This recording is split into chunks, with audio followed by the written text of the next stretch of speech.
back? It's back. All right, thank you everybody for being here. I don't know about you, I have a great deal of difficulty getting up to come here. So if you find it difficult, I sympathize with you. So I gave you some references here that I didn't actually list them yesterday on soft theorems, but the subject today, the two papers that are most relevant, there are actually many more, but the two ones that are most relevant, the argument I'm going to present, you will find them in those two papers.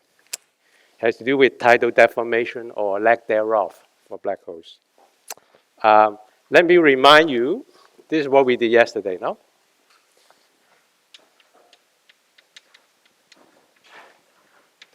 Just to recap, I'm going to define this quantity which shows up a lot in what we are going to do. It is basically R squared times the famous factor of 1 minus Rs over R, and of course Rs is the Schwarzschild radius, is 2gm.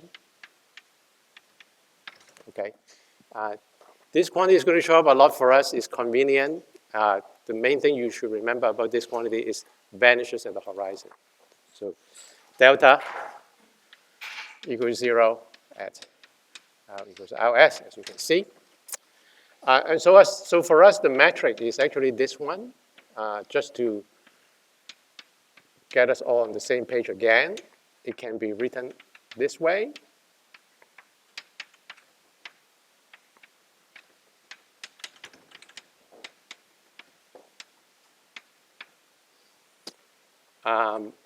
Occasionally, when in this talk, this angle shows up, the azimuthal angle, I raise a curly phi instead of the scalar field phi. I hope that's clear. The equation of motion, once you do separation of variables, right, you say, oh, it's equal to phi L, y Lm, e to the minus I omega t. This is a function of R. Once you do that, the equation of motion is the following, is this over R to the fourth dr, delta dr, plus omega square minus L plus 1, R to the fourth delta. This whole thing as an operator operating on phi L equals 0. This follows from just this equation. Yeah? Doing separation of variables. And yesterday we decided that if we introduce the tortoise coordinates,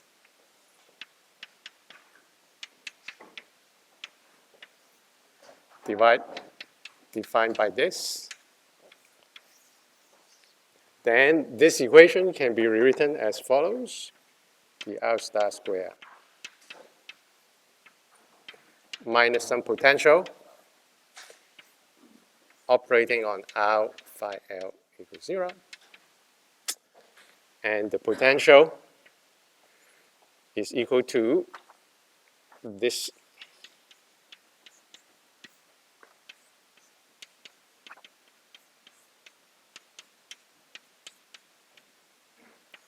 This is just a recap. This is square. Okay? This is just a recap of yesterday.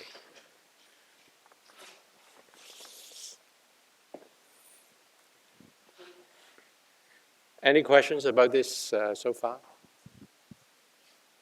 So what I want to do now is to take it from here and be more explicit about, well, what if what we are interested in is not just a scalar passively living in a black hole background? What if it's the metric perturbation itself?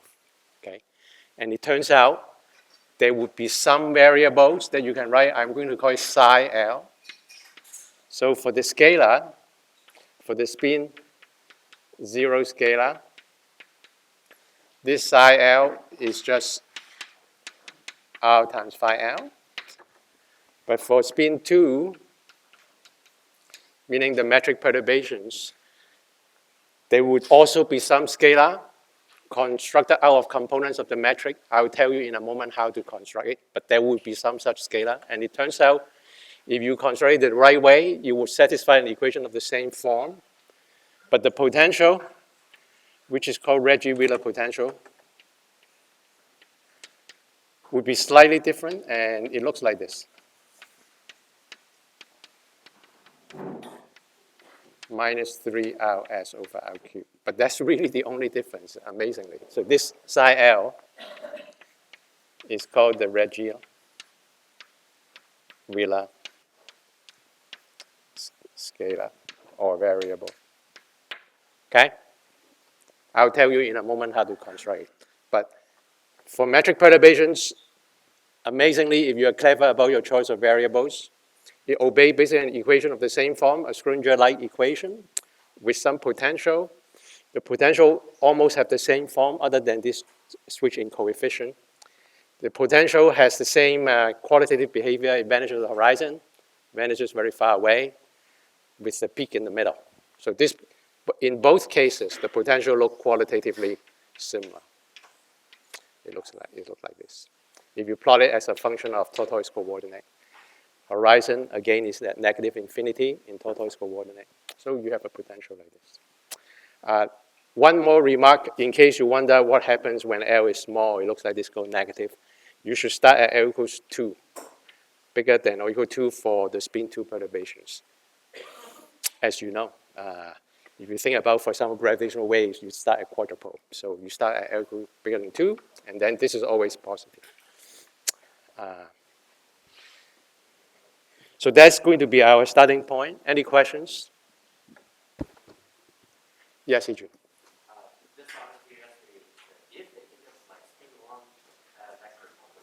There's also a spin 1. I'm not going to emphasize that, but there is. You have to be clever in your choice of variables. I do not know precise form of the potential, but it would be qualitatively again the same. Meaning vanishes over here with a bump somewhere close to the black hole, but not at the horizon, and then vanish far away. It's all going to be like that. Yes. Okay. Now let me tell you just roughly how this is constructed. Okay. If you are given the metric perturbations, delta G mu nu, do you remember what we did in cosmology? Given the metric perturbations, we like to do this scalar vector tensor decomposition. Do the same here, except this is not in flat space. This is in this spherical background of the black hole. So you have to be a little bit careful about how to do that decomposition. But essentially, there's always some kind of gradient of something that's the scalar mode, and then there's something that looks like a curve. That would be the vector mode or a tensor mode. So there would be some combination of those things. And essentially do basically analog of decomposition of vector into gradient and curl. I'm being schematic here because the expression is a bit messy. But once you break it up into these two parts, the gradient part is called parity even part. The curl is called parity odd part, as you might imagine. It's like the analog of electric and magnetic field, parity even, parity odd. This electric, that's magnetic.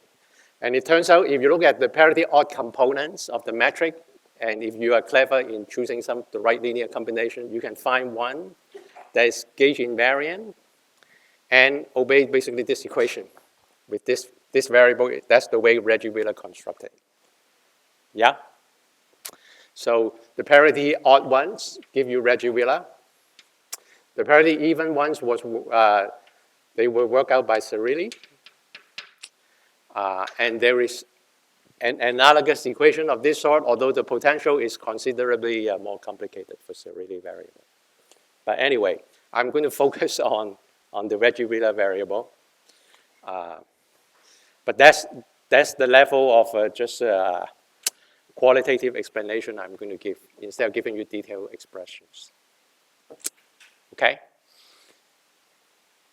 Think of this as the analog of what we did with zeta and so on. I also skip a lot of algebra to get to the zeta action. I'm doing something similar here.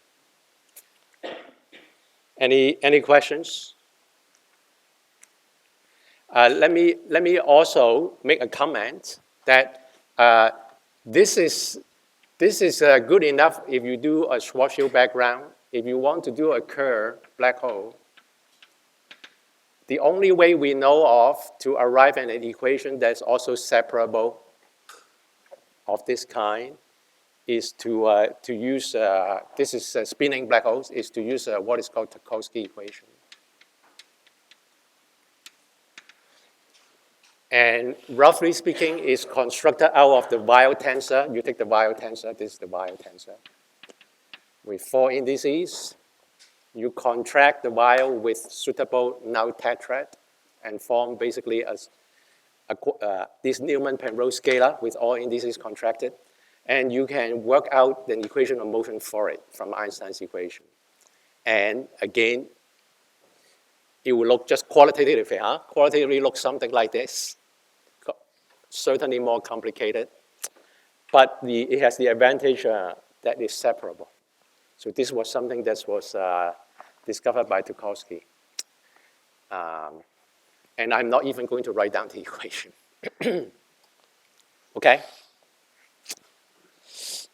So in terms of the qualitatively how to describe the metric perturbations, I'll just use this as an example, the Reggie-Villa. And in fact, for the most part, we'll just think about the scalar, really not metric perturbation. It's the spin 0 perturbations, if you want, around a black hole. But that's good enough for most of our a lot of our qualitative understanding. Any questions about that? So with that setup, let me tell you about tidal deformation. Okay? So with all this machinery setup, what do we mean by tidal deformation? So I want to first of all do E&M. And in E&M, I hope you appreciate this. Suppose I have some object. It doesn't really matter what object. But this object has charges inside. But let's say it's overall charge neutral. Maybe it's a piece of metal, for example. It's overall charge neutral. You know what is going to happen if you apply an electric field to it, Suppose I apply an electric field, a constant one. A constant electric field applied to this object. You know what happens, right? The free charges inside the metal, they're going to move around.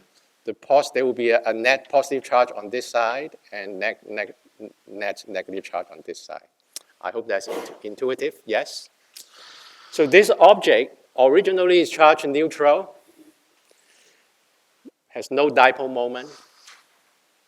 Now, because of this applied electric field, external electric field, now there's charge separation. Now you somehow create a dipole, yeah? So there's an induced dipole coming from this external electric field. This phenomenon in E&M, we will call it polarizability, right? The electric field can polarize this material, yeah? If you have a metal, then it's very easily polarized. If you have not a metal, you will still have an effect like this, but it's less polarizable, but you will still have some sort of effect like this. So you can find a way to quantify how polarizable the material is, right, under electric field. You okay with this? Okay, now let's think about gravity. The gravity example is very similar, actually. You say, let me take an object, and let me now take this object to be originally spherically symmetric. So let's pretend, for example, this is the Earth with its ocean, and let's just pretend without any external tidal field is exactly spherically symmetric, let's say. And now you apply an external tidal field from the sun or the moon, yeah? So let's say the moon is over here. You would say the gravitational acceleration or force is stronger on this side than on that side. You know what's going to happen, no? That the ocean surface, the surface is going to be distorted, something like that. I'm exaggerating. This is how tides work, right?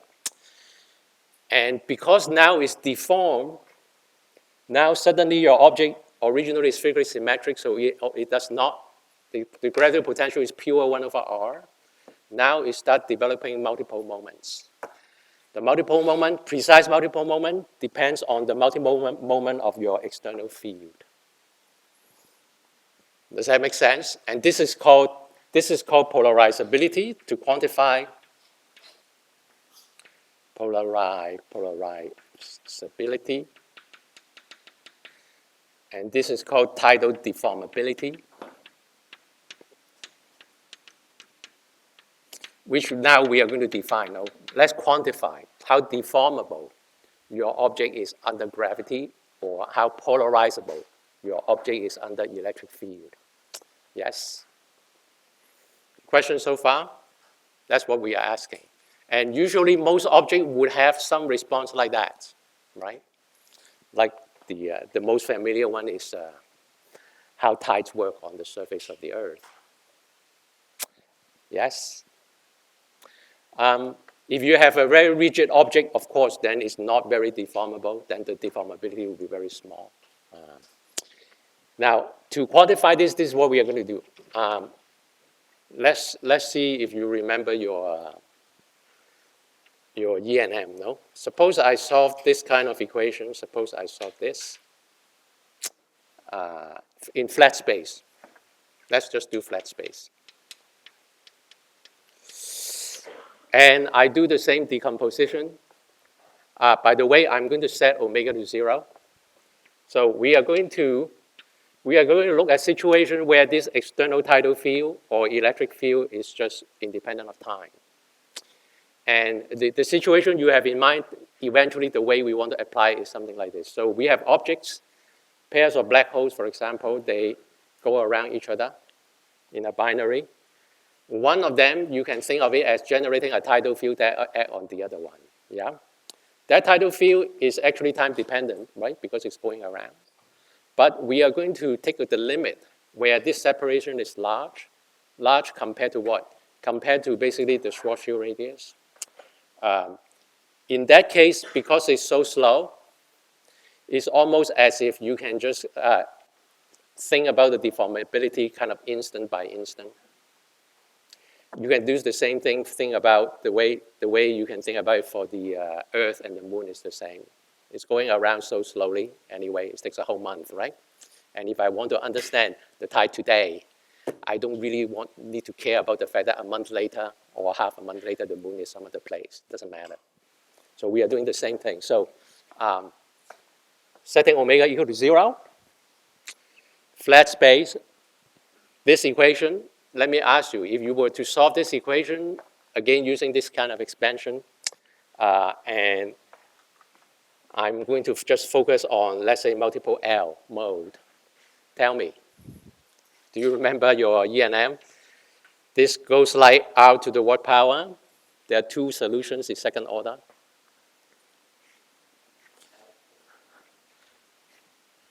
There are two solutions. What are the two solutions? One has positive power, the one is negative. What are they?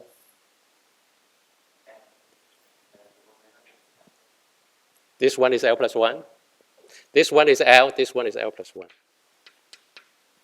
Yes? You don't seem to be so sure.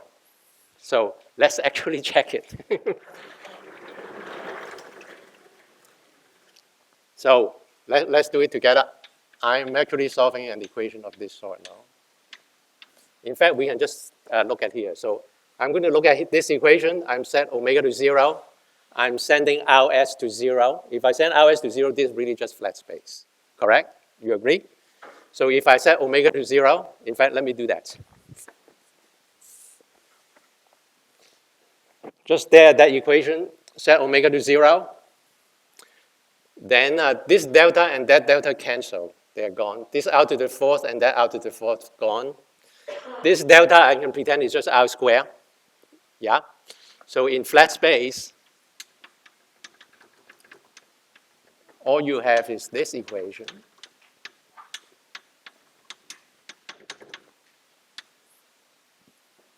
Acting on phi L equals 0. I hope you agree.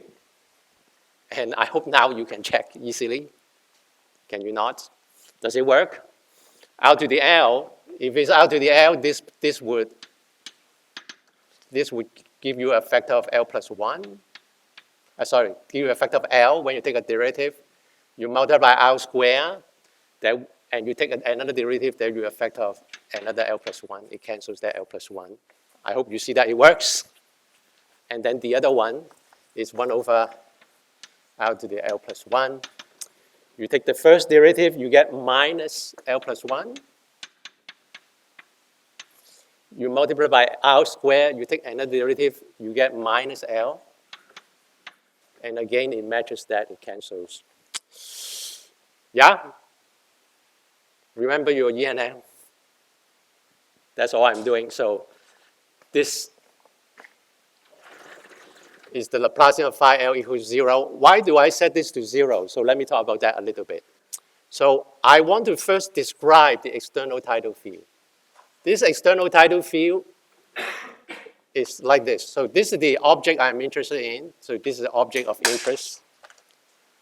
This is the object of interest. There's some source of tidal field over here.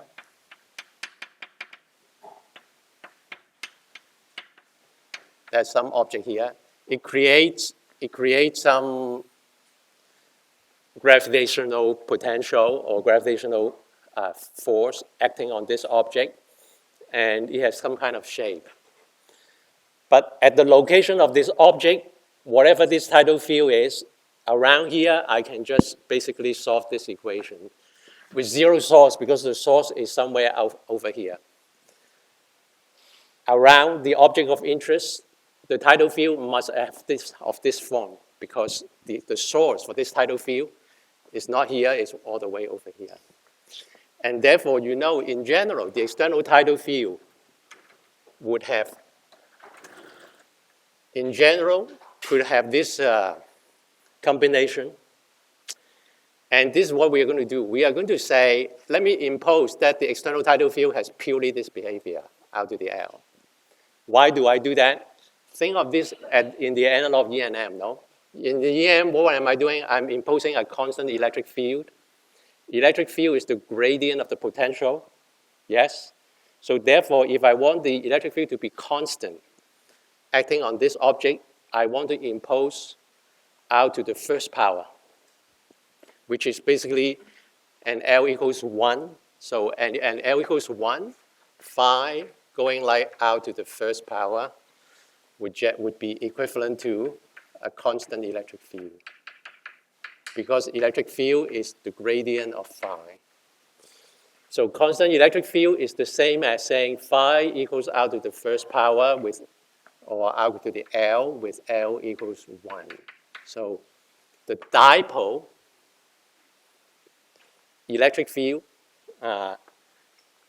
generated by something else, some sources far away, would be an L equals 1 external field in the form of the electric potential. Here, I encourage you to think of this phi as the gravitational potential. And for the gravitational potential, what we want to do now, this is the thing that you should keep in mind. So now I have my object of interest.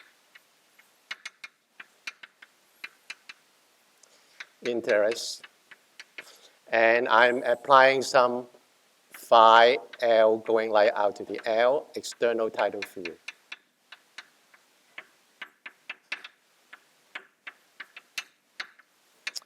Are you with me? Out to the L? Yeah? Let me emphasize, the fact that it goes like out to the L, I'm choosing the origin to be here, where the object is, and it goes out to the L as far as the object is concerned. But of course, if you go extremely far away, eventually it's modified. It's not out to the L anymore, right? So maybe I should draw it better. So on the scale of the object, it looks like out to the L, but when you are sufficiently far away, if let's say you have a source here, of course, it will not grow indefinitely. But on the scale of the object, imagine just you put a mental box around the object that is large compared to the size of the object, but small compared to the wavelength of the external field. It goes like out to the L.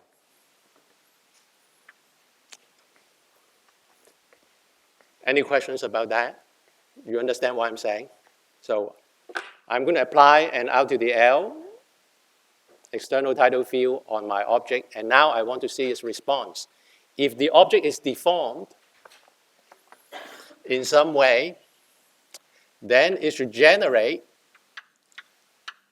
a 1 over R to the L plus 1 response tail. This is the tidal response, the tidal response tail. You understand what I'm saying? So outside the object, let's say here, you have the external tidal field goes out to the L, but you might have this tail that goes like 1 over R to the L plus 1, not because that tail originally exists in the tidal field. It's because your object now has responded and get deformed and create that tidal tail. Any questions about that? Do you understand my definition? And so the way you can define tidal deformability is this way. You say phi, let's say I look at what happens far away from the object. In fact, the object might be a black hole.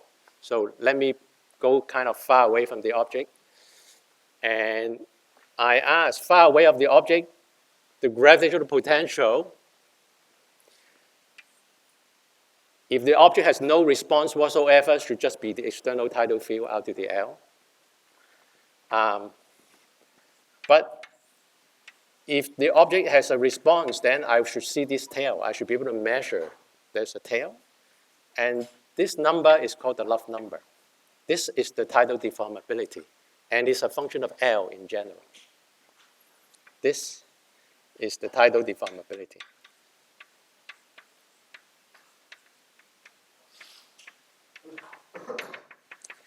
And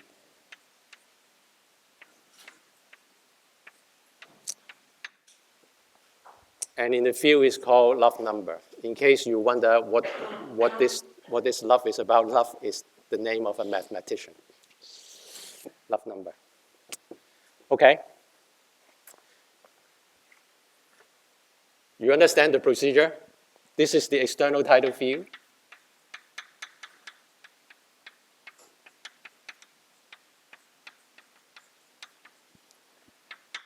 This is the tidal response tail.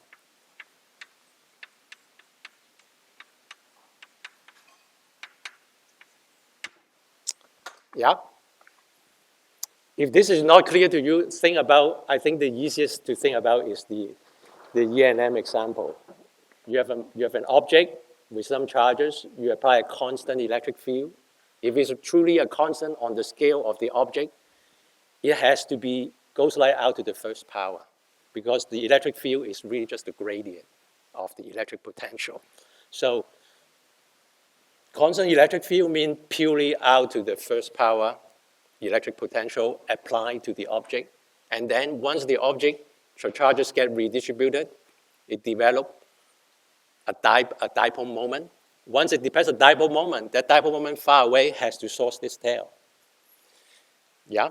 And if you are an experimentalist, you can try to measure. Now let me measure. Over here, do I see this dipole field? If I see it, then I know, my object actually is being polarized. And the size of that induced dipole moment is controlled by this number. You can quantify the polarizability in E&M by this number. In the case of gravity, we call it Love number. Okay? Any questions about this? Yes, Nabin. Lambda is a definition. This is really a definition. It quantifies. So if I have an object that is very hard to deform, then lambda will be really tiny. If I have an object that is very easily deformable, then lambda will be big. Lambda will be big. So it depends on the object. And at some level, when people analyze LIGO data, they have these two objects orbiting around each other. They do not know a priori what these objects are.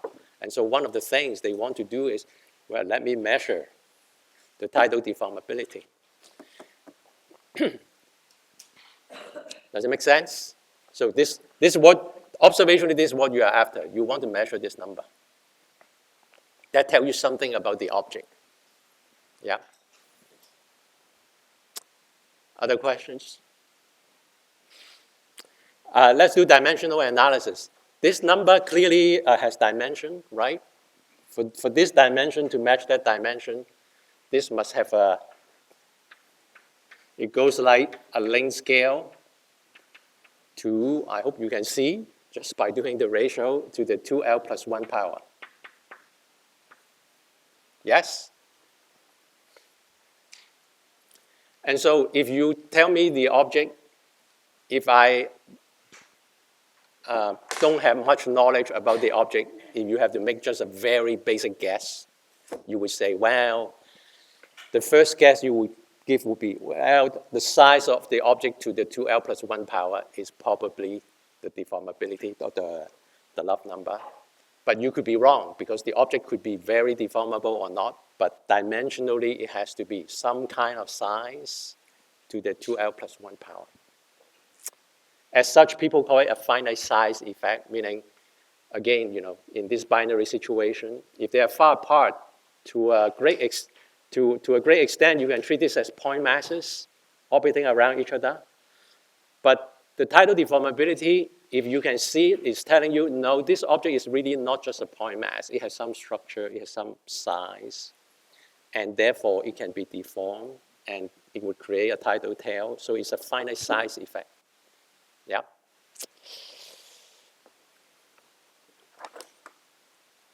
Very good. So that is the setup.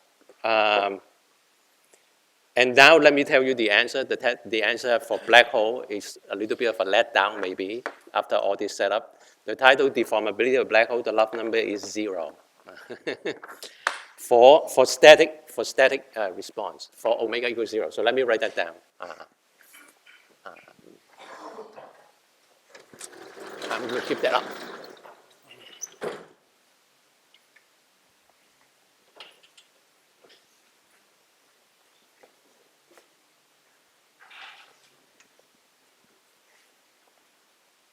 So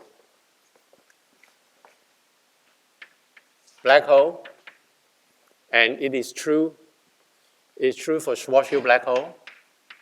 It's true for Kerr black hole. It's true for Reisner Nordstrom. So it's actually very general.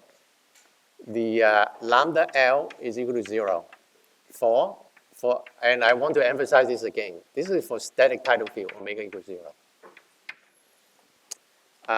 When you turn on dynamical tidal field, we already know the response is no longer 0. Okay.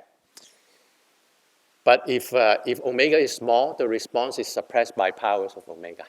Okay. But let me keep omega equals 0 for much of our discussion. But it seems to be a very general phenomenon that black hole somehow is incapable of developing this tidal tail. Yeah, and this is a result that's very old. So it has been found for a long time by, you can look up papers by Damore and company, Poisson and company, and others. So there's a long history of people studying this. But they are all found to be 0 for Schwarzschild black hole. And let me tell you how they figure it out. And then we would ask a deeper question. Why do black holes behave this way? Okay? But let me tell you the how first. How do they actually solve this problem? It's actually very easy. So you solve that equation, basically, or let me go back to this equation. I'm going to go back to this equation, set omega to 0. I can remove this factor of delta over r to the 4th from both sides. And so I have basically this equation to solve.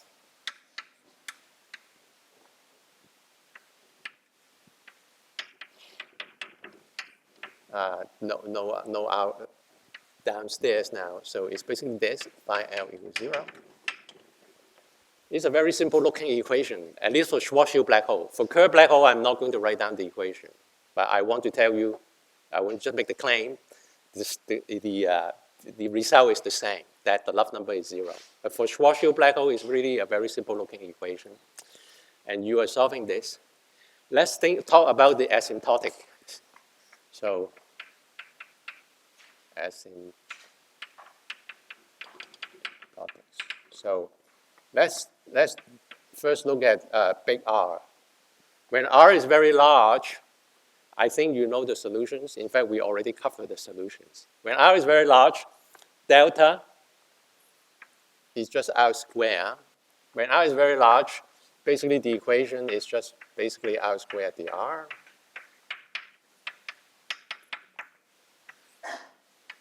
Phi L equals 0.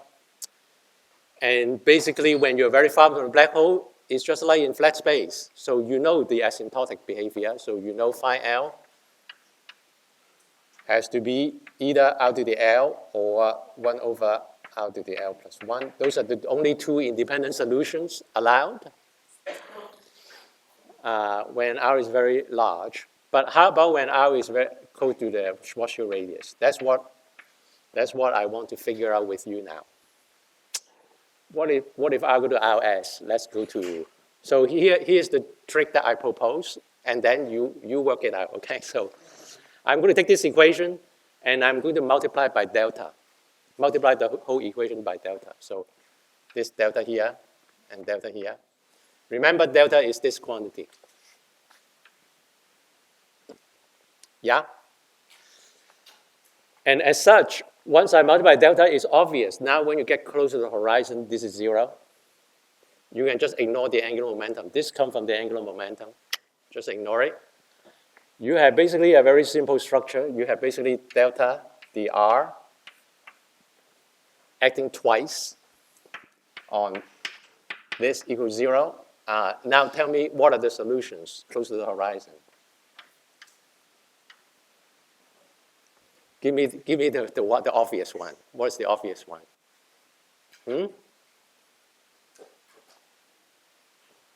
The obvious one?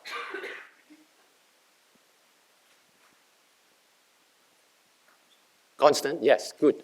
So clearly there is the constant solution. I'll just write 1 here. Constant, or R to the 0. That's certainly a solution. But now I'm asking you, I'm going to give you a few minutes, work out the other solution. So suppose it's not a constant. Suppose it's not a constant, then what do? So you do this, since you're doing this twice, let me just say the following. You're doing this twice. So either this is a constant, so clearly annihilated by this already, and you get 0, or you say this is a constant. If this is a constant, it will be annihilated by that. So the other solution must be somehow that this equals a constant, but that constant is non-vanishing, some constant. Yes? Okay, your exercise now. Go do it in give you a few minutes.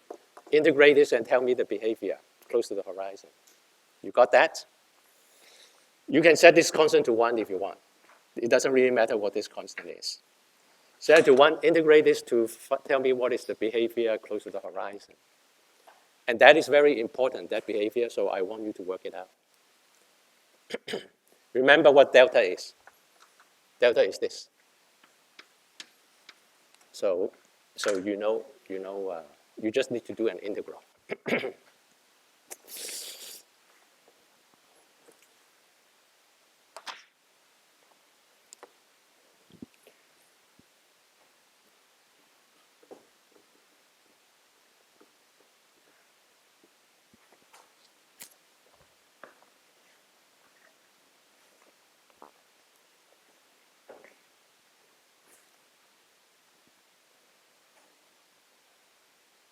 So in other words, just to be as precise as possible,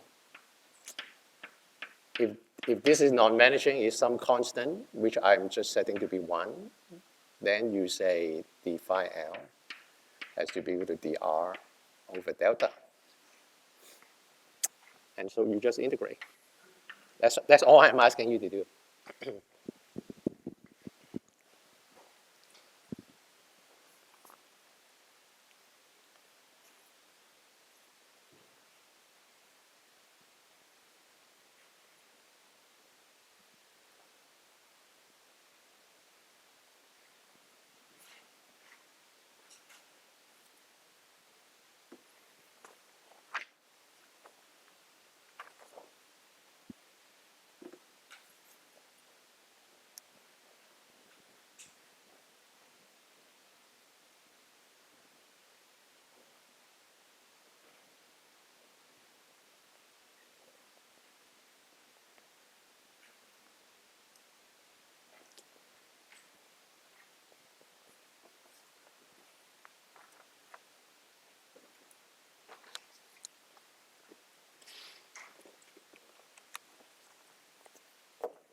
If you have trouble, talk to someone next to you, okay? If you're confused, raise your hand, I'll come to you. Let's figure out, is an important result. The behavior close to the horizon of this scalar. What is it like?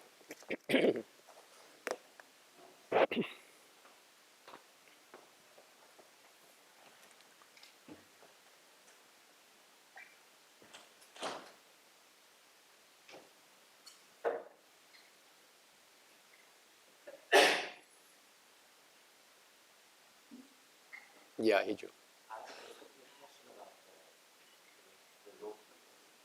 The love number? Yeah, tell me.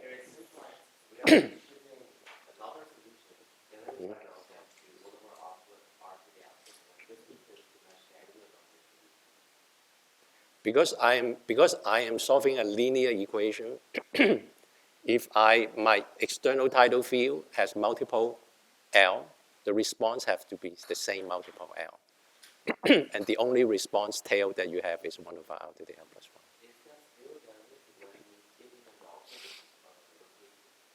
Yeah, it's the same. It will be the same. It will be the same.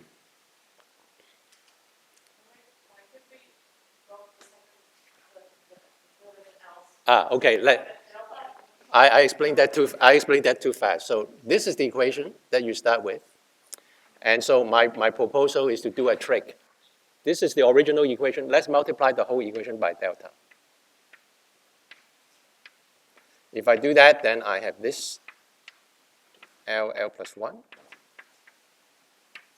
acting on phi L equals 0. You agree? I'm just multiplying by delta. And then basically I say the following. When I'm very close to the horizon, delta is going to 0. And as such, I can ignore this. Now you might wonder, if I ignore that, why shouldn't I also ignore this? Because there's also a delta here. And here you have to be careful because in a sense, think of this as just another coordinate. This is dx. This is dx. And you don't want to show, how should I say, you don't want to too quickly throw away this because this is actually just a double derivative square. That's the way you should think about it. And then you're just solving this equation of dx squared equals 0. That's what we are doing.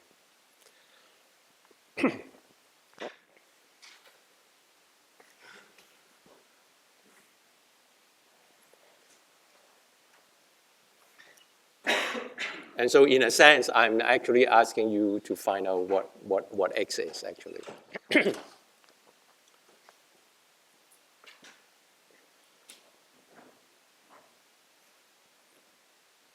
Has anyone got it?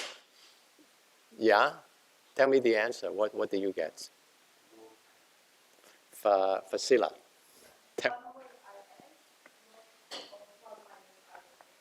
Sorry, 1 over Ls?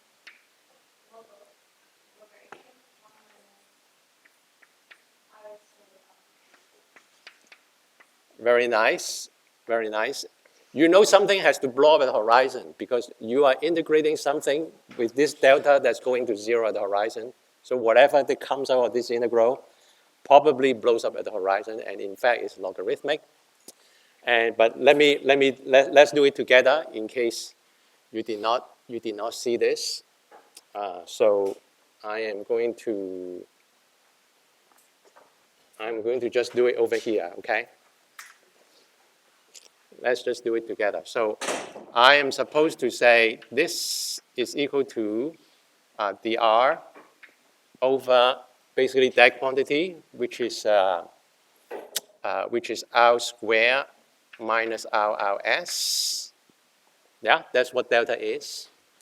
And so there are many ways to do this, but one way is to just say this is r times r minus rs. Yes. And then you say, well, this whole thing must be something over r plus or minus something over this other fraction. And then you just figure out the coefficients. Yeah? And the coefficient is minus 1 plus 1, something like that. So the r cancels. And then to get the dimension right, there must be an RS here. So that's it, no? And then it's just the combination of two log, as you can see. And so this becomes 1 over RS, as Vasila said, and then log of R minus RS over R, which is exactly what Vasila figured out. So that's the result. So let me actually write this. So this goes like log of 1 minus RS over R. So it is divergent as you go to the horizon. Yeah?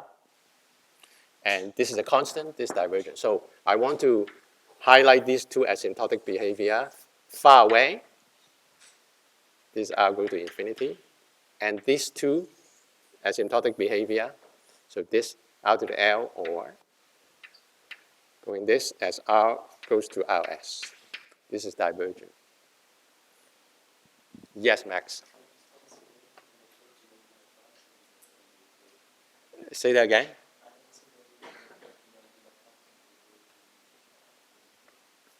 Again, because when I go to RS, delta is going to 0. Sorry? In the other term, but that's the thing. So you should really conceptually in your head think of this as motivating, telling you, well, it's better to think of this, define another variable, so that derivative of that variable is delta dr. And then this is really just second derivative with respect to that variable. You understand what I'm saying? Yeah. And so you have this basically these two asymptotics. And so now I can tell you how these people, the Moore and so on, how they figure out the love number for black hole is 0. It's actually a very simple argument. Basically, here's what they say. And I'm going to actually write just down here.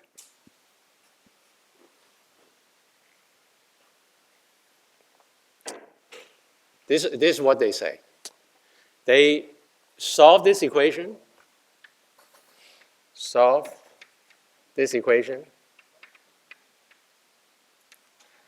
and they get this equation. Actually, the solution can be found exactly. You can actually write down the exact solution, some hypergeometric function you can write down. And then they notice the following. Of the two independent solutions, the one that is regular at the horizon has no tidal tail. You understand what I'm saying? So they solve this equation and look at the exact solutions. Look at the exact two independent solutions, exact two independent solutions. And they found that the one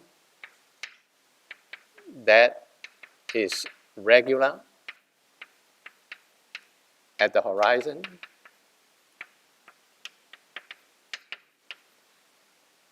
has no 1 over R to the L plus 1 tail. You understand the point? So it's a physics requirement. So it's saying if phi is a physical observable, it better be true that it does not blow up at the horizon. Because from our point of view, the horizon is not a very special place in terms of local physics. Nothing, as you might have heard, nothing bad happens to you if you fall through the horizon. Yeah? You might not even know it.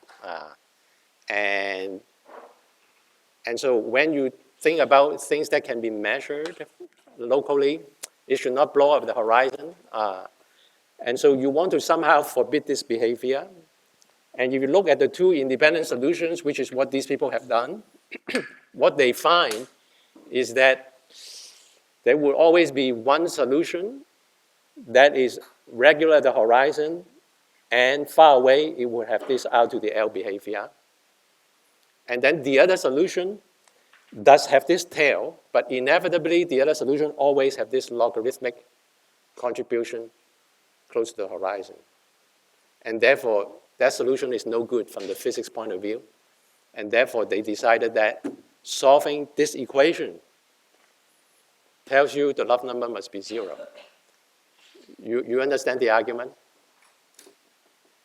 Any question about that? Yeah, well. Well, that's where we're getting to now. We want to ask kind of a deeper question. Okay, this is what you found by solving the equations, but can we understand why you find this situation? Is there a symmetry explanation behind? That's where we are getting to now. Any questions?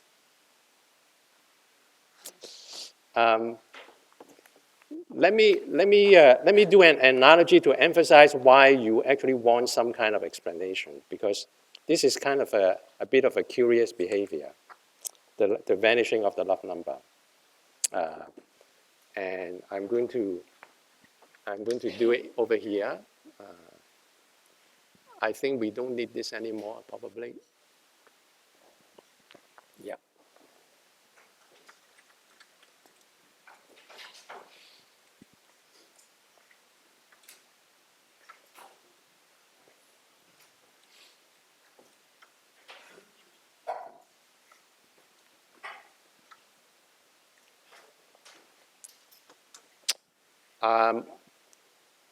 I want you to think about a quantum mechanics analog. Imagine I give you a one-dimensional quantum mechanics problem, and it's a scattering problem, and there is a potential that kind of look like the potential we have. Go to zero far away, and there's a bump in the middle. Yeah? So this is a quantum mechanics problem, and imagine I just do scattering. I send in a wave from the left, from the right, sorry. I send a wave from the right, and then you know what's going to happen, no? If you solve Schrödinger equation for a potential like this, in general, you would get transmitted wave on this side, and in general, you get reflected wave on this side, no? Yeah? It's just quantum mechanical scattering.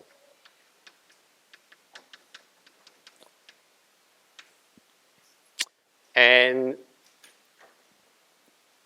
the asymptotic of the Schrödinger equation far away with zero potential, you know what that is. Those are the e to the ikx, e to the minus ikx. Those are the two asymptotic solutions far away, right? Far away from the potential, let's say it goes to zero. And then on the left-hand side, you have this wave. This is the transmitted wave. This is the reflected wave. So far so good. This is all very familiar. Yeah? I want you to now compare. This is a contrast. Contrast with the black hole example. In the black hole example, we are not doing scattering, of course. Yeah? But we are solving a second order differential equation, just like you solve Schrödinger equation here. And at R go to infinity, on the right, you have these two solutions, 1 over R to the L plus 1. You have these two solutions. On this side, in principle, you have the constant solution or you have the log. You have these two solutions. Yes? 1 minus Rs over R. You have the constant or the log. Yeah? This phenomenon of having zero love number is basically saying what? It's basically saying the following. That on the far right, I have only this solution. And on the far left, it is a constant. And this tail does not exist. That's basically what these guys are finding, no? So the regular solution is the solution where this is constant. On the far left, close to the horizon, this is R go to Rs. Close to the horizon, you have a constant behavior. And then on the far right, somehow, of the two possible behavior, this tail does not exist. You understand? That's basically what these people are finding, no? In general, if I impose a boundary condition on the far left, on the far right, as kind of a generic behavior, it should be a linear superposition of the two asymptotic solutions. But somehow, for the black hole love number case, it doesn't do that. You impose this boundary condition, regular boundary condition on the horizon, and then on the far right of the two possible asymptotic, you only get one of them, not both. It will be the analog of in scattering for quantum mechanics, you have a potential that's so special that this is not there. You only have this, the incoming wave and the transmitted wave, but no reflected wave. You understand what I'm saying? Yes? So that is the love number surprise, if you want. One way to kind of phrase why somehow you want to understand this better. Why does this equation have this kind of behavior that setting some condition on the far left tells you on the far right of the two possible asymptotic, you only have one of them and not both. It's the analog of saying in quantum mechanics, you have a potential that is reflectionless. You send in a wave, it doesn't come back. It just gets purely transmitted. And in quantum mechanics, if you encounter such a potential, you know something is special. You want to ask what is special about that potential. Yeah? And such potential actually is known, by the way, in quantum mechanics. Okay. Is it clear what the problem is and what we are trying to understand? Okay, so here is what I'm going to do.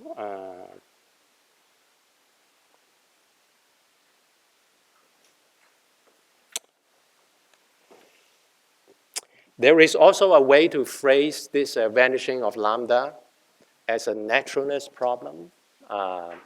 And I'm not sure I want to go into details of that right now in the interest of time.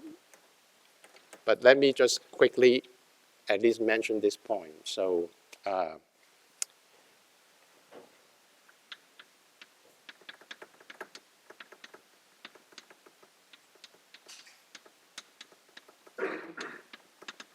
in the following sense, you can write down the basically the theory and effective field theory that describe an object and its deformability as a general theory. You don't know whether it's a neutron star or the Earth or the sun or a black hole. As a general object, the way you do that is what we call a well-line EFT or a point particle EFT. And the way it goes is something like this. Of course, you always have the normal kinetic term for your degree of freedom. Here I'm using scalar field, but you can translate into metric perturbations if you want to. But there would be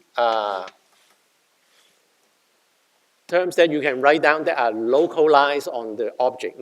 That's why we call world line. Localized on the world line of the object. And they look like this. If I want to localize it, then I want to put a delta function at x equals 0. Suppose the object is sitting at x equals 0. It turns out you can consider such terms. So I'm going to be schematic here. So you take your degree of freedom, you take L derivatives, you square, contract indices, and so on. There's a coefficient in front that actually plays the role of lambda L. And you can convince yourself, if you write down a theory like this, that this operator localized on the object describes the tidal deformability of this object. And this love number is actually just the Wilson coefficient of that operator. And once you phrase it as such, then you want to kind of ask a naturalness kind of question. You say, well, how come this operator is forbidden in your theory, in your EFT? Is there a symmetry behind? That's kind of the question you want to ask. Okay?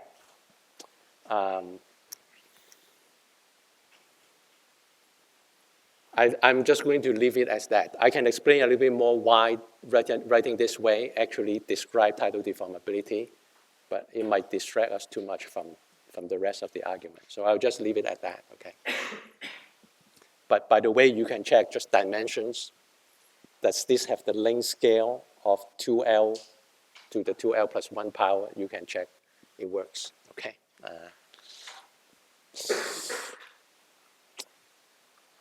Okay, so here is what we are going to do now. We are going to try to understand this kind of the surprising behavior. Once again, is constant at the horizon or regularity horizon somehow tells you on the other side is pure R to the L. It doesn't have this tidal tail, 1 over R to the L plus 1. Sorry? Just L derivatives. Very schematic. I'm not telling you how to contract indices. Yeah. L derivatives. Yeah. Okay. Incidentally, if you actually think of phi as the metric perturbation, this turns out to be the Weil tensor square. Okay. Okay. So now let me tell you the rest of the story. So I'm going to again think about this equation.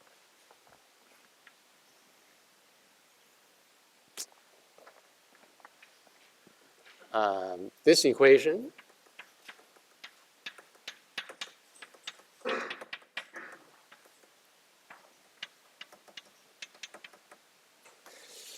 turns out to have already you know there's something special about this equation because once again it's the analog of having a potential in quantum mechanics that does not have any reflection. So the potential must be somewhat special, and so that's basically what we are trying to find out. What is so special about this simple-looking equation? One thing that we first realize is that, and this is what I'm going to claim it. You have to do some algebra to check it. So, given a solution at level L,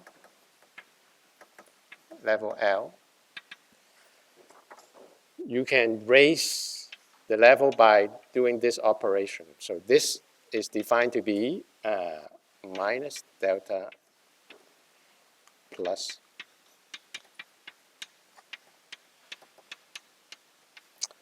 you can define a raising operator such that D plus L acting on level L solves equation at level L plus 1. Yeah? Given a solution at level L, you can generate a solution at the next level, L plus 1, by acting with basically this operator. Okay? And likewise, there is a lowering operator, which is defined to be this one.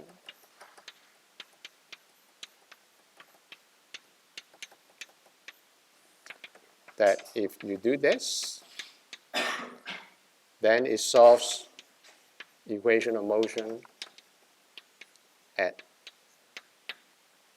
level one lower level, L minus 1.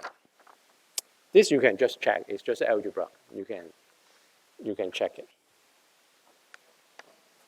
Okay?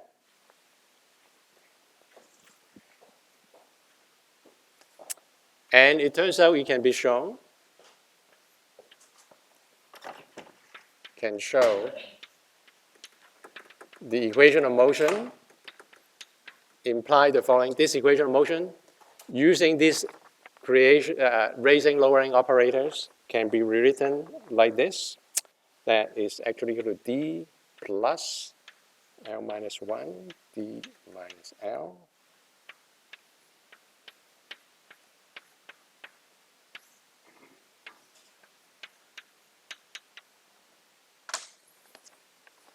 So your solution, phi L, satisfies this equation, it turns out.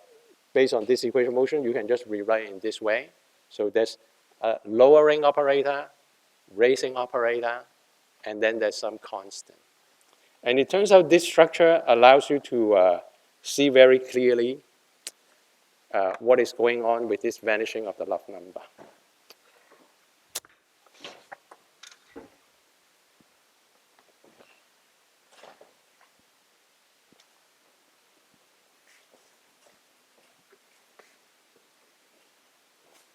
Any questions so far? And now I'm going to tell you the argument. Yeah, I'm going to tell you the argument how to see the vanishing of the love number by thinking about the equation of motion this way, and then I'll tell you the magic behind this. This looks kind of a lot of like indices and so on. So I want to abstract out by basically reminding you how a simple harmonic oscillator works now. The simple harmonic oscillator,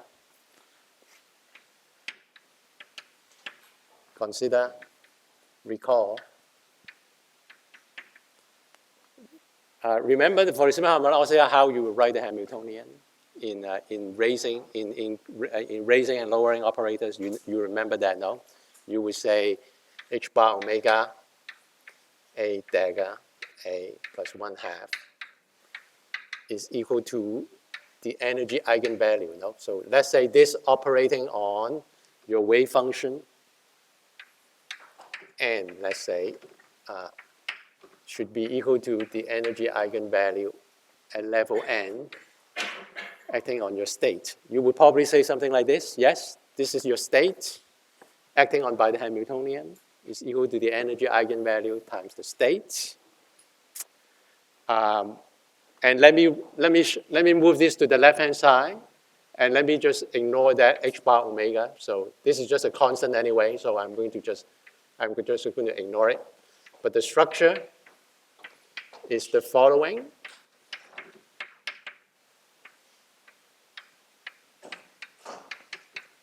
It's equal to 0, as you know. I'm just set h bar omega to 1 if you want. Okay?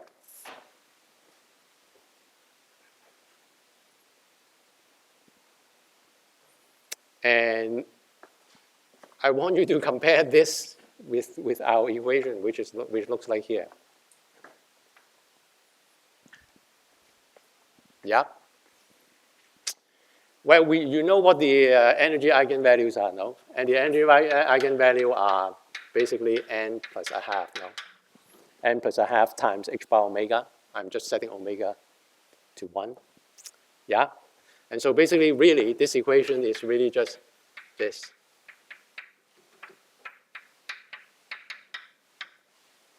Yeah?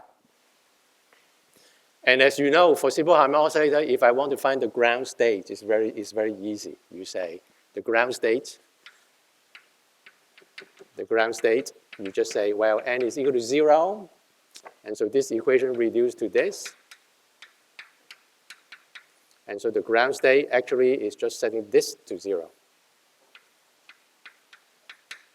I hope this is all familiar. Yeah? Simple harmonic oscillator. And so essentially, I'm going to argue the same thing for this equation, even though it looks more complicated, but it's really just the same idea. What is the analog of the ground state here? Would be L equals 0. So look at the lowest L. The ground state is L equals 0. For L equals 0, so think of this now on this side. So I'm going to write it kind of schematically now. This acting on phi 0 is equal to 0. This is the ground state.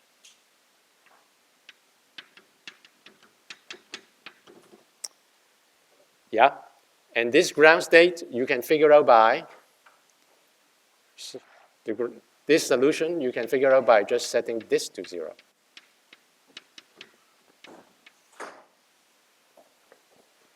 Okay? Yes?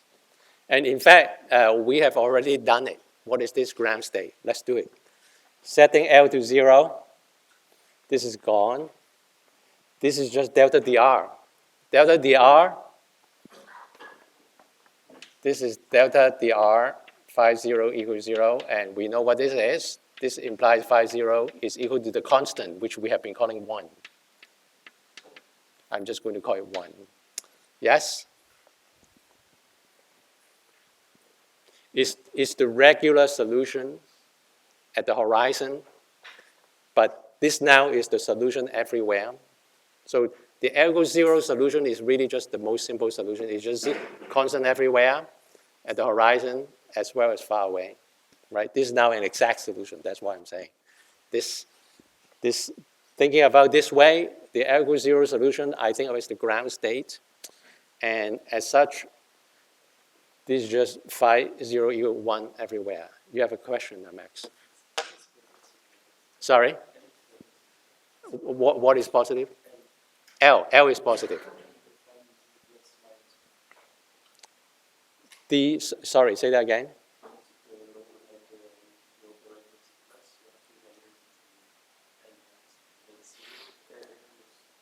Oh, you mean what does a d plus at minus 1 mean?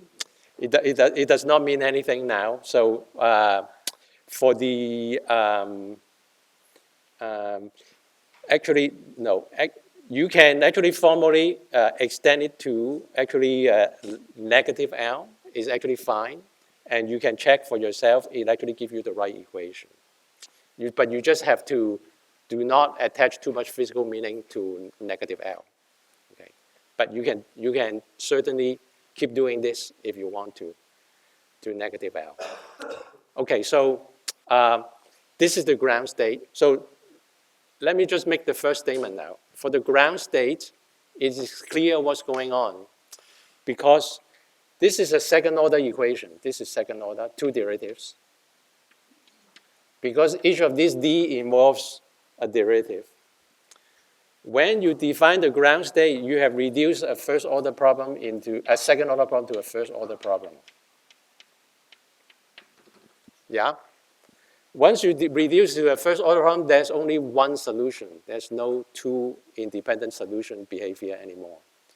And because you have only one solution, it's not surprising the boundary condition of regularity at the horizon fixes the boundary condition far away in a very special, in just one fixed way. There's no longer this kind of possible ambiguity where what linear combination should I choose? You cannot choose linear combination anymore. And it's basically the idea that you have reduced a second order problem to a first order problem. And you can see very explicitly the solution behave the way that we know, that this is really just a constant everywhere. So at the horizon, it's clearly regular, and far away, it goes like out to the 0, because this is L equals 0. Out to the 0 is, of course, a constant. Whereas it doesn't have the out to the 0 plus 1 tail. That one is not there. Just by staring at the solution, you know it's not there. And as a first order equation, it's not surprising that there's no extra solution because, once again, there's only one solution, not 2 independent solutions. Does that make sense? For L equals 0, it's very easy to understand. That is true. But then once you buy this idea, then the rest is very simple. You say basically you start from this, you do plus 1, and then you do L minus 1. You keep raising from the ground state. This would be your phi L solution. You start from the ground state, you apply a whole bunch of, this is altogether L, D plus, L raising operators. You would get the level L solution. And then just by looking at the behavior of this, you see very explicitly there's no tidal tail. Are you convinced about this? So here's the claim. Look at the form of this raising operator.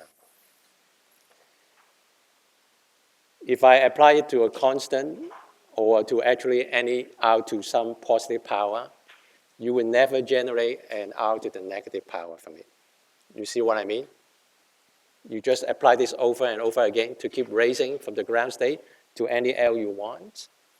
Each time, you are hitting it with derivative multiplied by delta, which goes as R squared. minus Ls times r, and then you multiply this. So this operation clearly cannot generate tail. If you multiply, if you do it many, many times, it's the same. So the main point is this, but this operation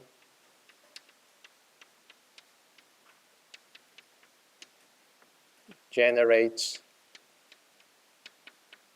no tail from phi 0 equals 1, from the ground state.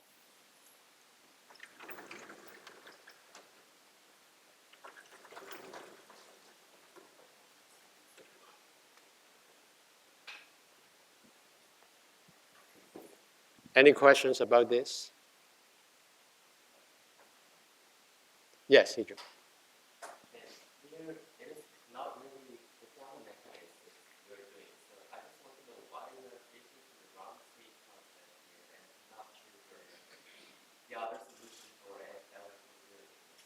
You mean the solution that actually is not regular at the horizon? Because that's the solution we don't want, right? We want the solution. So indeed, you're right. If you look at your system at L equals 0 obeys a second order differential equation. So there are two solutions.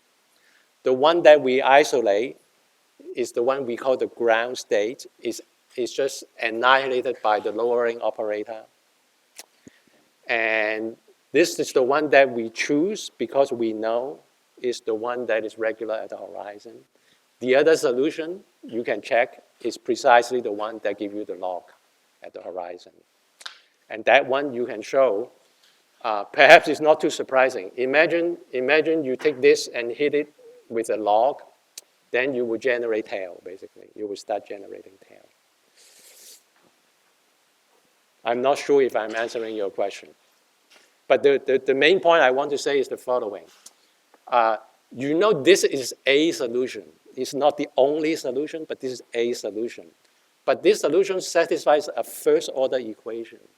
And as such, there's no longer this confusion of if you fix the boundary condition on one side, why on the other side is not a generic linear combination of two solutions. That problem no longer exists because for this solution, it obeys a first order equation. Okay, yeah. And it turns out this is a good guess, not only because it's first order, but because it's also regular. And then you know this basically has to be the solution, the physical solution. Yeah, does it make sense? Was there another question? Yes. How do you know that E plus generates all of those? It does not generate the other branch of solutions. So starting from this, you will generate all the solutions that have that are regular at the horizon. This would never generate something that blow up at the horizon. And it would generate something that actually have out to the L behavior and not the tail. So it does not generate all the solutions, but it would, in the end, at the end of the day, this equation you start with second order, so there are always two independent solutions.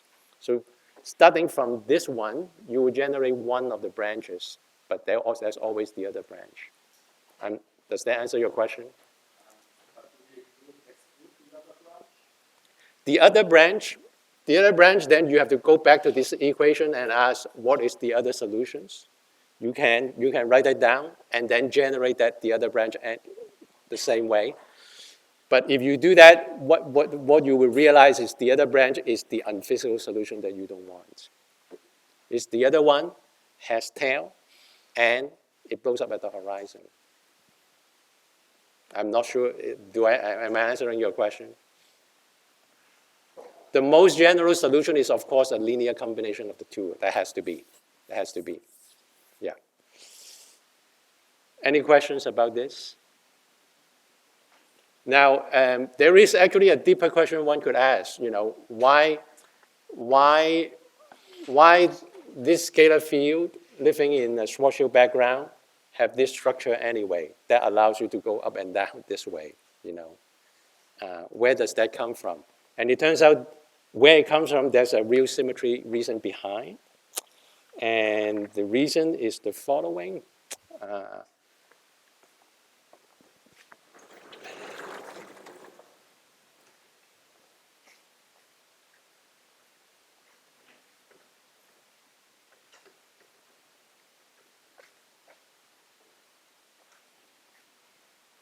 And here I'm going to be a bit schematic. So it turns out if you solve box phi equals 0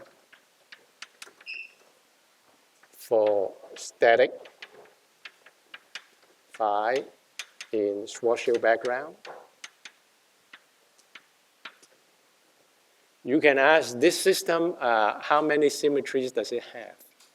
So you can also phrase this at the level of the action.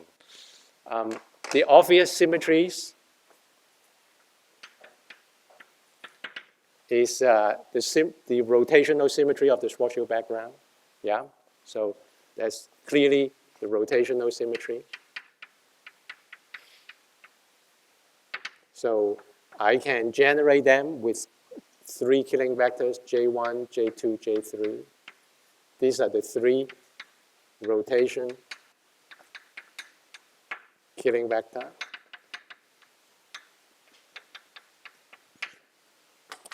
And simply because your Schwarzschild background is rotational invariant, so there are clearly 3 isometries, right?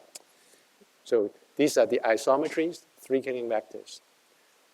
It turns out, interestingly, if you think about this system for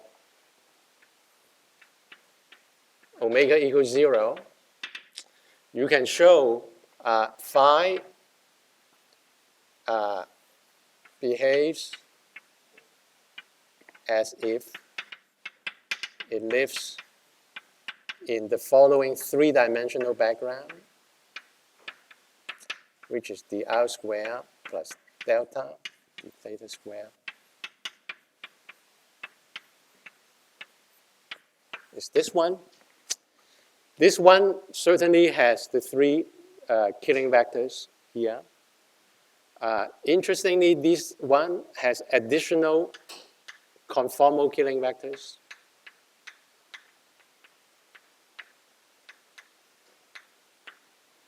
And I'm not going to write them down explicitly for you. They are called K1, K2, and K3. And it turns out these 3 also generate symmetry transformations. So symmetry for a static scalar living in a Schwarzschild background is more than just rotation. J1 to 3 is also 3 additional, basically something that looks like conformal transformation. In fact, in the large R limit, these effect conformal transformations. And it turns out you can show these are also symmetries of this system. So this is the additional surprise, if you want. You start with a scalar living in a Schwarzschild background, you think these are all the symmetries you have. But it turns out you can show, after some work, which I'm not showing, I'm just claiming, there are additional 3 symmetries. And J and K, they form, if you work out the commutators, they form an SO3, comma 1 symmetry algebra.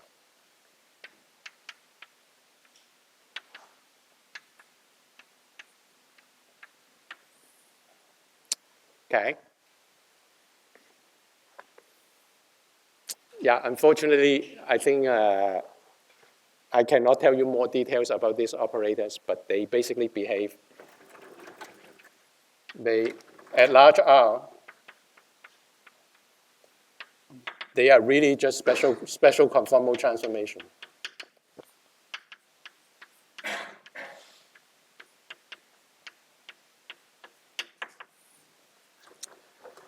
Okay. And here's the way to understand this statement with this structure. Okay. So you might remember, if you think about rotation, if I have a solution that is a function of L and M, if I apply some combination of J1 and J2, you know you can raise and lower M, no? You remember that? Yes? Raising or lowering M can be effected by doing J1 plus or minus IJ2. I hope you might remember that. Yeah? It turns out what happens with these is these operators effect transformation that raise and lower L. And that's where this comes from. In other words, if you think about representation theory of this algebra, you line up your solutions as a giant column vector, all these L, phi L as a column vector. You know, phi, you start from phi 0, phi 1, phi 2, and so on, as an infinite column vector. And then you ask yourself, how do these transform under these Ks? You can show, if you represent the transformation as a matrix, it has off-diagonal terms, and the off-diagonal terms are precisely correspond to these raising and lowering operations.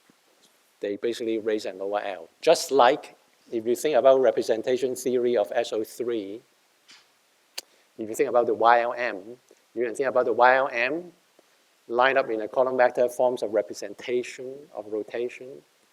And J1 and J2 have off-diagonal terms that relate different M's. This is the same thing, yeah? And in fact, in technical language, it turns out these phi's, they form a principal series representation of SO3, 1. And ultimately, that's where this comes from. It's from this extra hidden symmetries that were not obvious. And now let me end with just several remarks, no? Any questions about this? Yes. Repeat what?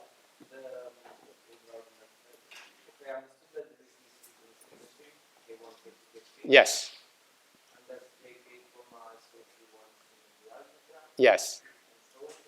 Good, good, good. So here I'm appealing to what you already know about rotation, no? So rotation, for rotation, you know, you can think of the YLM, so YL, let's just do the quadruple, no? Y2 minus 2, Y2 minus 1, Y2 0, and so on. There are 5 of them. You can think of this as forming a representation of this algebra. And you can ask, how do these act on the YLM? You know what happens, right? If you act J1 plus IJ2 acting on the YLM, it would just raise and lower the M's, yeah? And so you can represent the operation of this as a matrix that basically makes different M's. And what I'm claiming is you can now think of the analogous thing as applying to these solutions at different L. It turns out these Ks, they make different Ls. Angular momentum, rotation, they only mix M. They do not raise and lower L, as you know. The L is the same. You cannot change L. However, these does something extra. These actually change the Ls. That's what these does. Does that make sense? I'm being a bit sketchy here, but I hope at least you get some rough idea. Yeah? So basically thinking about representation theory of the SO3, 1 ultimately is what gives rise to this raising and lower operation. That's where they come from. They really come from this set of symmetries. Yeah? Any other questions? Yeah. You say we have like conformal symmetry. Yeah. I'm just confused because we only have conformal symmetry within scalar values.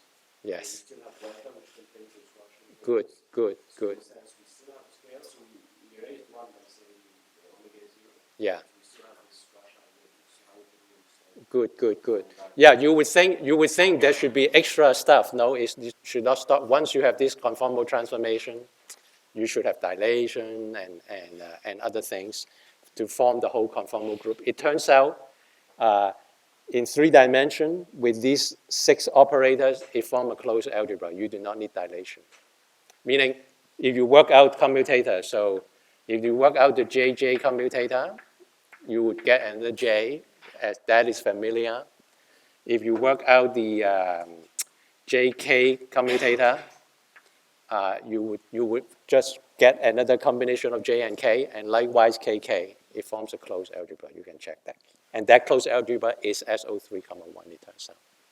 So, but it's a good question. It's a natural question. How about dilation? It's actually not there. It's not a symmetry, as you said, because there's the Schwarzschild radius. It's a scale. It's an example where we have containment symmetry with no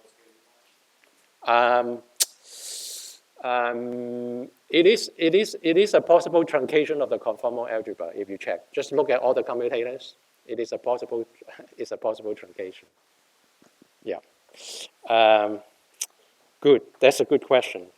Let me make some additional comments now. So comment number 1 is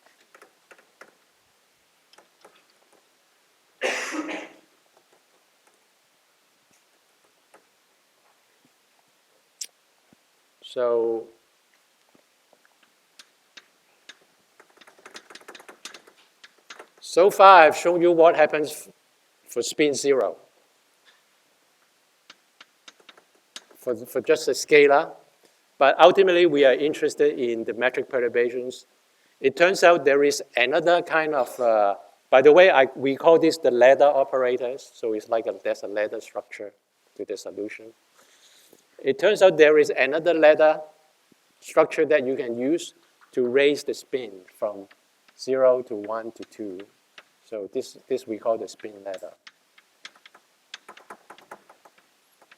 And you can see that in the Tarkovsky equation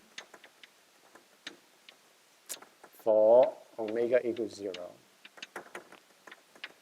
Okay, so everything I told you about the scalar, there is an analogous statement that you can make about spin 1 and spin 2. And so and it turns out it's very easy because there are these spin raising operators, which are actually kind of look like these by taking suitable derivatives, that allow you to, from the spin 0 solution for the scalar, you generate spin 1 solution and then spin 2 solution. And so you are able to, in the end, mix the same kind of reasoning for actually real metric perturbations. That's my comment number 1. My comment number 2 is, of all the things I said, you might wonder, it doesn't crucially depend on a Schwarzschild. And it turns out if you do Kerr, what happens is that for a Kerr black hole, of these 3 rotations, only one of them survives, as you know, the rotation around the spin axis of the black hole.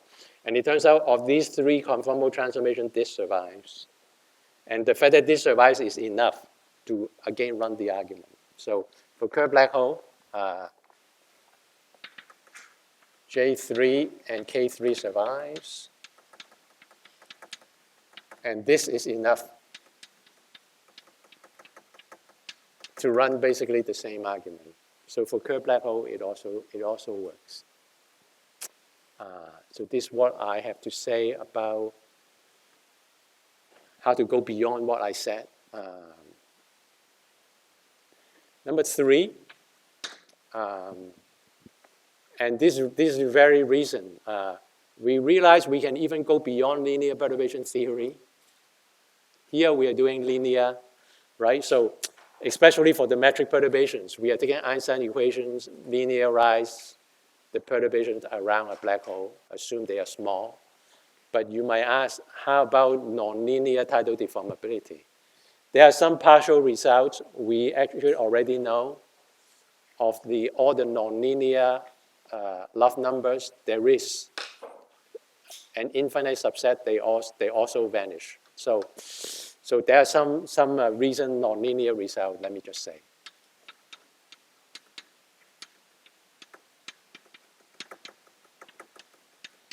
And these nonlinear results, they suggest probably even at the completely nonlinear level, all the tidal deformability coefficient that you can define, they are all 0. But we don't know that yet. But so far, that's what the investigation is pointing towards. Okay. And let me tell you why we care about this, no? Just from a pragmatic point of view. So if you know in LIGO events, you see this in spiral, you see the gravitational waveform. From that, they can deduce something about the masses of these objects, yeah? And usually, what people would say is, well, if the mass of the object from fitting the waveform is less than about 10 solar mass, we think it's probably not a black hole. It's probably a neutron star or something like that, especially if it's less than 2 solar mass, let's say. Then it's most likely a neutron star. The only way you can actually tell that it is really a neutron star if you can see electromagnetic signal. Then you can see, okay, I can see light from it, so it cannot be a black hole, it has to be a neutron star. But there already are a lot of, not a lot, but there are already some examples in the LIGO events where the fitted mass is consistent with neutron star, but there's no electromagnetic signal, so you do not know it's really a neutron star, or some people like to think it's a primordial black hole of some kind. And how do you tell the difference? You tell the difference by checking the tidal deformability. If you have really good data, the neutron star will be tidally deformed to some extent. The black hole, knowing that all the love numbers are 0, even at the nonlinear level, is very helpful. You know, you should not see any deformability. Okay, so from a pragmatic point of view, that's useful. Yeah, and that is what?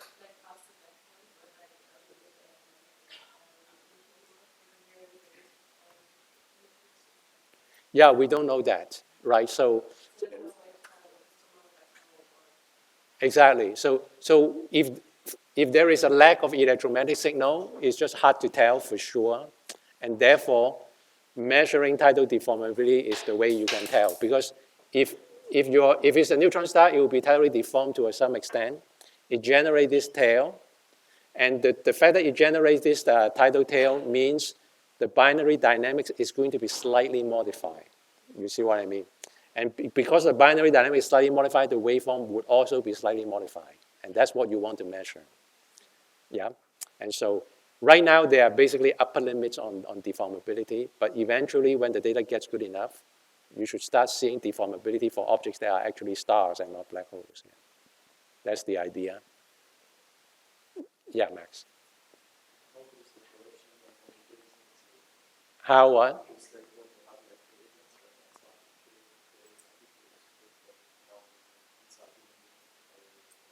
You mean omega not equal to 0? Yeah. So that's kind of, in some sense, the next frontier.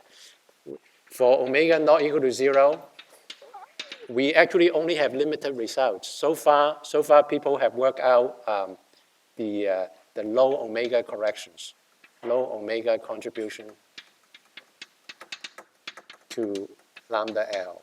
And indeed, is non-zero.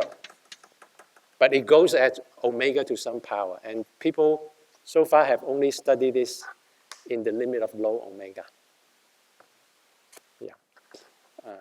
Yeah, well. In the case where we have lambda equal from 0, is it the new parameter of the black hole, or can we express it in the mass in each other? This one? Yeah. For a black hole? Yeah, in terms of Omega. Yeah, it would depend on exactly the mass and the spin of the black hole.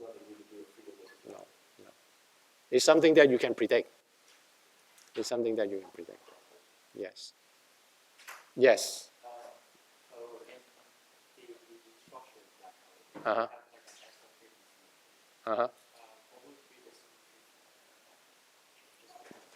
It's actually this one. The extra symmetry is of the 3 conformal-like symmetries, one of them survived. K1, K2, and K3. It's kind of the analog saying of the 3 rotations, one of them survived for Kerr. Would it be like, it can't be S on 2, right? You mean the group? Yeah, no, there's no interesting group structure. I think J3 and K3, they commute. They just commute. 2 U1s, yes. Thanks for asking, yeah. Are there other questions? Okay, well, it has been a pleasure teaching you. Thank you.